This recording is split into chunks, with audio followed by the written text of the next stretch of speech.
Aravind tax நேயர்களுக்கு அன்பான வணக்கங்கள். இந்த வீடியோவில் விஜய் டிவியில் இப்போ டெலிகாஸ்ட் பண்ணிக்கிட்டு இருக்கக்கூடிய ஒரு ரியாலிட்டி ஷோ செகண்ட் லவ் அப்படிங்கிற ஒரு ஷோ, அந்த ஷோனுடைய செகண்ட் எபிசோட் பற்றின ஒரு ரிவ்யூவை தான் இந்த வீடியோவில் பார்க்க போகிறோம். ஏற்கனவே இதனுடைய முதல் எபிசோட் வந்து நம்ம நேற்றுக்கு பேசியிருந்தோம். அந்த எபிசோடில் நிறைய விஷயங்கள் நம்ம சொல்லியிருந்தோம். 6 பெண்கள் 6 ஆண்கள். அதில் எனக்கு சில பேரோட பேர் தெரியல. ஆண்களில் பார்த்தீங்கன்னா தேஜஸ், ராஜா, தினேஷ், வெக்கே, அசிம், அதுக்கப்புறமா இன்னொருத்தர் பேர் எனக்கு தெரியலையே, அமித்னு நினைக்கிறேன். அமித்தோ ஏதோ ஒரு பேர், ஓகேவா. அதுக்கப்புறம் பெண்களில் பார்த்தீங்கன்னா மோனிஷா, அதுக்கப்புறம் சிந்தூரின்னு ஒரு பொண்ணு இருக்காங்க, வீணான்னு ஒரு பொண்ணு இருக்காங்க. மீதி ஆட்களுடைய பேர் தெரில. ஸோ இந்த மாதிரி ஒரு 6 பெண்கள் 6 ஆண்களை சூஸ் பண்ணி இந்த ஒரு ஷோக்கு கொண்டு வந்திருக்கிறாங்க. ஒரு வில்லா, ஒரு பெரிய வில்லா. அந்த வில்லாக்குள்ள எல்லாரும் ஒன்றா தான் ஸ்டே பண்ணி ஒருத்தருக்கு ஒருத்தர் வந்து 40 டேஸில் லவ் வருதா அப்படிங்கிறதுக்கான ஒரு ஷோ தான் இது. ஸோ நேற்று வந்து நம்ம நிறைய விஷயங்கள் பேசியிருந்தோம், லவ் பற்றி பேசியிருந்தோம், என்னை பற்றி கூட சில விஷயங்கள் பேசியிருந்தேன். சரி, அது ஒரு பக்கம் இருக்கட்டும். பார்க்காதவங்க போன வீடியோவில் பார்த்துக்கோங்க. இன்னைக்கு இந்த செகண்ட் எபிசோட் ஆக்சுவலாக 3 எபிசோட் போட்டிருக்கான் ஹாட் ஸ்டாரில். டிவியில் எப்படி போடுறான்னு தெரில, நான் பார்க்கல.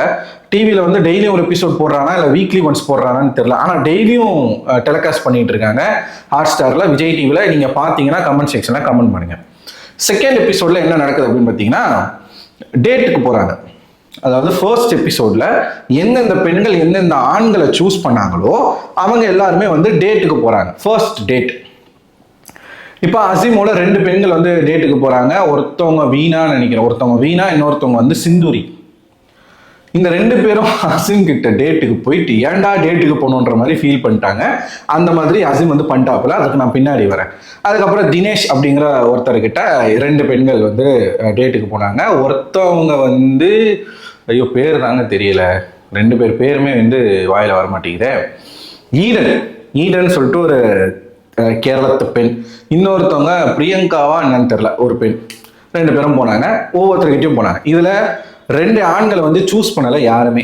ஒருத்தர் வந்து அமித், இன்னொருத்தர் வந்து தேஜஸ், இந்த அமெரிக்கன் ஆசன்ட்ல ஒரு பர்சன். அதுக்கப்புறம் கிக் பாக்ஸிங் தெரிஞ்ச ஒரு காய். இந்த 2 பேருமே எந்த பெண்களும் சூஸ் பண்ணலை, ஓகேவா. ஸோ இந்த 4 ஆண்களோட 6 பெண்கள் வந்து டேட்டுக்கு போயிட்டு அவங்களுக்குன்னு ஒரு இம்ப்ரெஷன் ஒன்று கிடைச்சிருக்கு. ஓகே, அந்த இம்ப்ரெஷனை வச்சு ஃபர்ஸ்ட் எபிசோட் நைட்டு போகுது. எல்லாரும் பேசிக்கிறாங்க. பேசிட்டு எல்லாரும் ஒருத்தருக்கு ஒருத்தர் இன்ட்ரடியூஸ் ஆகிக்கிறாங்க. அப்போ பேசும்பொழுது என்ன ஆகுதுன்னா, அந்த அமித் அப்படிங்கிற அந்த பையன் மேலே அங்கே இருக்கக்கூடிய பெண்களுக்கு வந்து ஒரு மாதிரி ஒரு சிம்பத்தி வர ஆரம்பிச்சிருச்சு. ரொம்ப நைஸ் காயா இருக்கானே, ரொம்ப சைலண்டான ஒரு பர்சனாக இருக்கானே, இவனை நம்ம சூஸ் பண்ணாமல் போயிட்டோமே அப்படின்னு சிலர் நினைக்கிறாங்க, பேசிக்கிறாங்க. பெண்கள் எல்லாருமே கூடி உட்காந்து பேசிக்கிறாங்க. அதில் பெண்கள் முக்கியமாக சொன்ன ஒரு விஷயம் என்ன அப்படின்னு பார்த்தீங்கன்னா, ஒரு பையன் கூட நமக்கு வந்து காம்ப்ளிமெண்ட்டே கொடுக்கல.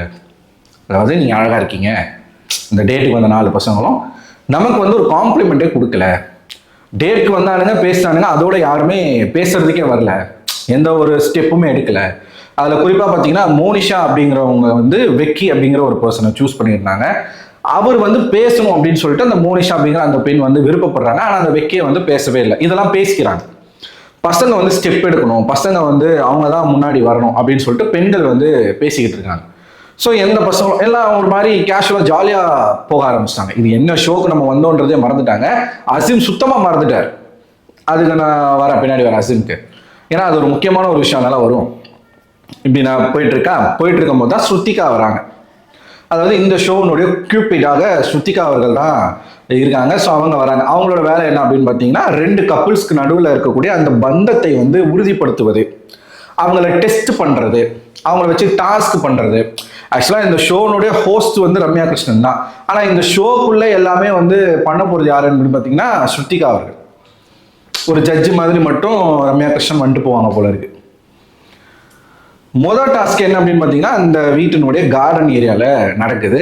அதுக்கு முன்னாடி வந்து அதான் இந்த மாதிரி உட்காந்து எல்லாம் பேசிக்கிட்டு இருக்காங்க. ஒருத்தரை பற்றி ஒருத்தர் வந்து மாறி மாறி பேசிக்கிட்டு இருக்காங்க. அசீம் மேலே அங்கே இருக்கக்கூடிய பெண்களுக்கு வந்து ஒரு பெரிய இம்ப்ரெஷன் இல்லை. அசீமை வந்து என்ன சொல்கிறாங்க அப்படின்னு பார்த்தீங்கன்னா, அசீமோட டேட் பண்ண 2 பெண்களும் என்ன சொல்கிறாங்க அப்படின்னா, அசீம் வந்து ரொம்ப ஸ்ட்ரிக்ட் ஆஃபீஸராக இருக்காரு, ரொம்ப இன்டர்வியூ மாதிரி இருந்துச்சு. அது டேட் மாதிரி இல்லை, இன்டர்வியூ மாதிரி இருந்துச்சு. ஏன்னா அசீம் அங்கே பேசுறதெல்லாம் வந்து எப்படி பேசுறாருன்னா, அந்த பெண்களை வந்து கேள்வி மேலே கேள்வி கேட்குறாரு. நீங்கள் வந்து எப்படி ஒரு பையனை சூஸ் பண்ணுவீங்க, உங்களுக்கு அப்பியரன்ஸ் முக்கியமா இல்லையா அப்படின்னு சொல்லிட்டு பயங்கரமாக அங்கே போட்டு வந்து ரொம்ப எப்படி சொல்றது, அவருக்கு எப்பயுமே ஒரு பர்சனாலிட்டி இருக்கும்ல, அதை வந்து ரொம்ப காட்டுறாப்பல அங்க பார்க்கும்போது அந்த பெண்களுக்கு வந்து இது சரிப்பட்டு வராது போல இருக்கே அப்படின்னு தோணுது. ஏன்னா இது பிக் பாஸ் கிடையாது, இது செகண்ட் லவ் அப்படின்னு ஒரு ஷோ. இங்கே வந்து நம்ம பிக் பாஸ்ல பண்ணதையே பண்ணா பிடிக்குமா? பிக் பாஸ் ஷோ அப்படிங்கிறது வந்து ஒரு சிங்கிள் வின்னர் தான். நீங்க வந்து நீங்களா இருந்து அந்த கப்பு ஜெயிச்சுட்டு போறதுக்கு தான் அந்த ஷோ. இந்த ஷோ அப்படி கிடையாது. நீங்க ஒரு பார்ட்னரை தேடி வந்திருக்கீங்க. இது நமக்கு செட் ஆகாதுன்னு அசிமுக்கு தெரியுமா தெரியாதா அப்படிங்கிற ஒரு கேள்வி எனக்கு இங்க வருது. இந்த ஷோ நமக்கு செட் ஆகாது அப்படின்ட்டு தெரிஞ்சே வந்துடுறீங்க, வந்துட்டு அதே மாதிரி இருப்பீங்க அப்படின்னா அது நமக்கு புரியல. ஸோ இந்த மாதிரி பேசிக்கிட்டு இருக்காங்க. அசிமை பத்தி ஒரு பேட் ஒப்பீனியன் தான் அங்க இருக்கிற 6 பெண்களுக்குமே இருக்கு, சரிங்களா? அதுக்கப்புறமா தான் அந்த ஸ்ருத்திகா வராங்க. அவங்க வந்து ஒரு டாஸ்க் வைக்கிறாங்க. என்ன டாஸ்க் அப்படின்னு பார்த்தீங்கன்னா, டிஃப்ரெண்ட் டைப் ஆஃப் ஸ்பைசஸ் வந்து அங்கே கொண்டு வராங்க. கார்டன் ஏரியாவில் நடக்குது. நல்லா இருக்கு, ஆக்சுவலாக வீடு ரொம்ப நல்லா இருக்கு. பிக் பாஸ் வீடு மாதிரி அது ஒரு செட்டா இல்லாம ஒரு வீடு முழுசாவே இருக்கு. ஒரு ஒரு ரெசார்ட் மாதிரி இருக்கு. ஓகேவா? ரெசார்ட் தான் எடுத்திருக்காங்கன்னு நினைக்கிறேன். எடுத்து அங்கதான் பண்ணிட்டு இருக்காங்க. பசங்க வராங்க போறாங்க, பெண்கள் ரூமுக்கு போறாங்க, சகஜமா வராங்க, கட்டி பிடிக்கிறாங்க. இதெல்லாமே ரொம்ப கேஷுவலா நடக்குது. நம்ம இதெல்லாம் நேற்று சொல்லியிருந்தோம், இந்த ஷோவை ப்ராப்பரா கொண்டு போனாங்கன்னா ஒரு நல்ல ஷோவா இருக்கும். ஆனா விஜய் டிவி இதுல கொஞ்சம் இந்த கில்மாவெல்லாம் சேர்த்தாங்கன்னா வேற மாதிரி போகும் அப்படின்னு நம்ம இதெல்லாம் நம்ம சொல்லியிருந்தோம். ஸோ அது ஒரு பக்கம் இருக்கா. டிஃப்ரெண்ட் டைப் ஆஃப் ஸ்பைசஸை வச்சுட்டு அங்கே இருக்கக்கூடிய 12 பேருமே வந்து ஒவ்வொரு ஸ்பைஸை வந்து சூஸ் பண்ணணும். அந்த ஸ்பைஸுக்குன்னு ஒரு ஆட்ரிபியூட் இருக்கும், ஒரு கேரக்டர் இருக்கும். உதாரணத்துக்கு கடுகுன்னு வச்சுக்கோங்களேன். அந்த கடுகு வந்து கடுகு சிறுத்தளம் காரம் குறையாதுன்னு சொல்லுவாங்க இல்லையா? ஸோ அந்த மாதிரி ரொம்ப இவர் வந்து ரொம்ப காரமான ஆளுப்பா, ரொம்ப ஸ்ட்ரிக்டான ஒரு ஆளுப்பா அப்படின்ற மாதிரி ஒவ்வொரு ஸ்பைஸ்க்கும் ஒவ்வொரு குணாதிசயங்கள் இருக்கு. அதை பேஸ் பண்ணி நீங்க என்ன பண்ணணும்னா, இந்த பர்சன் இப்படிதான், இந்த ஸ்பைஸோட இவங்களை தான் கனெக்ட் பண்ண முடியும் அப்படின்னு சொல்லிட்டு கனெக்ட் பண்ணணும். இதுலதான் மோனிஷாவா பிரியங்காவா தெரியல, பிரியங்கான்னு தான் அவங்க பேர் நினைக்கிறேன். அவங்க என்ன பண்ணிடுறாங்கன்னா, அவங்களுக்கு வந்து அசிம முன்னாடி தெரியும் போல இருக்கு. அங்க இருக்கிற சில பேருக்கு அசிம தெரியும் போல இருக்கு.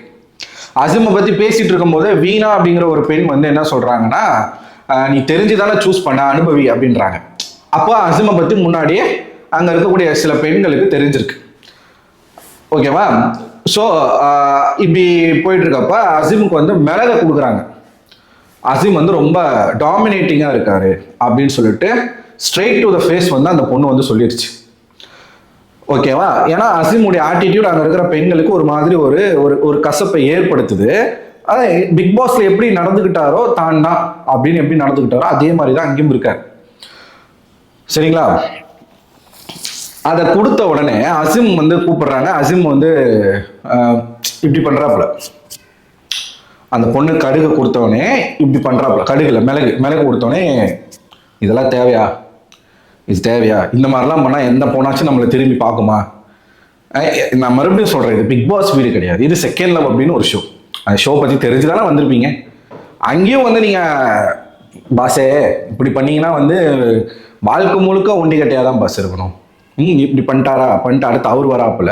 அவர் வந்த உடனே ஸ்ருத்திகா கேட்குறாங்க, உங்களுக்கு அவங்க வந்து மிளகு கொடுத்தாங்களே அதை பத்தி நீங்க என்ன நினைக்கிறீங்க அப்படின்னு கேட்டா, பிக் பாஸ்ல பேசினா அதே டைலாக அங்க பேசுறாப்புல.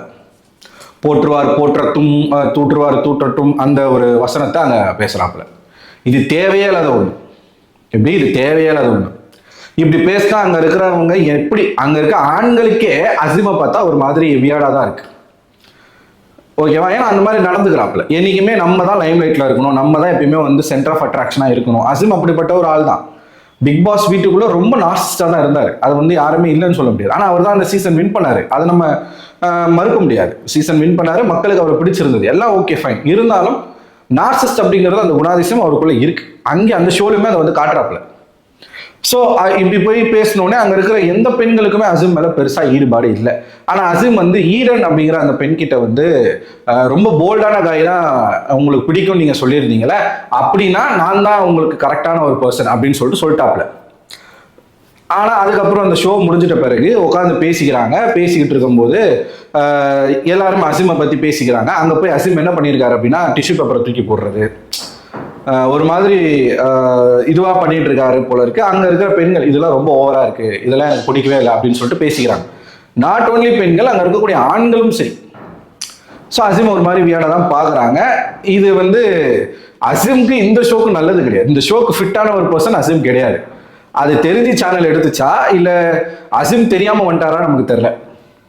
இது இந்த ஃபர்ஸ்ட் எபிசோட்ல நடக்குது. அதுக்கப்புறமா செகண்ட் எபிசோட்ல நடக்குது. 3வது எபிசோட்ல ஏதோ டாஸ்க்லாம் கொடுக்குறாங்க. டாஸ்க்ல வந்து யாருக்குமே பெருசா அசீம் மேல வந்து ஈடுபாடு இல்லை. ஆனா அந்த டாஸ்க்ல வந்து ஈரன் அப்படிங்கிற அந்த ஒரு பெண் வந்து அசீமை தான் சூஸ் பண்ணியிருக்காங்க தன்னோட பார்ட்னரா. அப்ப சுத்திகா கேட்குறாங்க அசீமை ஏன் சூஸ் பண்ணீங்க அப்படின்னு கேட்கும் பொழுது ஈரன் என்ன சொல்றாங்கன்னா, நேற்று அசீம் வந்து சொல்லியிருந்தாரு, நீங்கள் போல்டான காயா வந்து நீங்கள் எதிர்பார்த்தீங்கன்னா நான் தான் உங்களுக்கான கரெக்ட் பர்சன் அப்படின்னு சொல்லிட்டு சொன்னார்ல, அதை சொல்கிறாங்க. உங்களுக்கு கரெக்டான பர்சன் நான் தான் அப்படின்னு அவர் சொன்னார்ல, அதனால நான் அவரை சூஸ் பண்ணேன்னு சொன்னா, அங்கேயும் நான் அப்படிலாம் சொல்லலையே அப்படின்றாப்புல. ஓ யார் நீங்க? அதாவது குரங்கு கையில் பூமாலைன்றது கரெக்டாக தான் இருக்குது. என்னதான் நம்ம நாய் வாழை நிமித்தணும்னு முயற்சி பண்ணாலும் முடியாது. ஸோ இந்த ஷோ இது வரைக்கும் இவ்வளோ நடந்திருக்கு. 3வது எபிசோட்ல என்ன நடந்திருக்கு அப்படிங்கிறத பற்றி நான் அடுத்த வீடியோவில் சொல்கிறேன். ஸோ நீங்கள் இப்போ அசீம் இந்த ஷோவில் இப்போ பிக் பாஸ்க்கு ஓகேங்க, பிக் பாஸில் இந்த மாதிரி நீங்கள் நடந்துக்கிறதுலாம் ஃபைனுங்க, அது வேற மாதிரியான ஒரு ஷோ, அது பர்சனாலிட்டி ஷோ. இங்கே நீங்கள் வந்து ஒரு சோல்மேட்டை தேடி ஒரு ஷோக்குள்ளே நீங்கள் வரீங்க அப்படின்னும் போது இங்கே நீங்கள் இதே மாதிரி நடந்துக்கிறது நல்லதா? என்னை பொறுத்த வரைக்கும் அது சரி கிடையாதுன்னு தான் நான் சொல்லுவேன். நீங்கள் என்ன நினைக்கிறீங்க? பார்க்குற மக்கள் அசீம் இந்த மாதிரி நடந்துக்கிறது வந்து கரெக்டுன்னு உங்களுக்கு தோணுதா? உங்களோட கருத்துக்களை மறக்காம கமெண்ட் பாக்ஸில் கமெண்ட் பண்ணுங்க.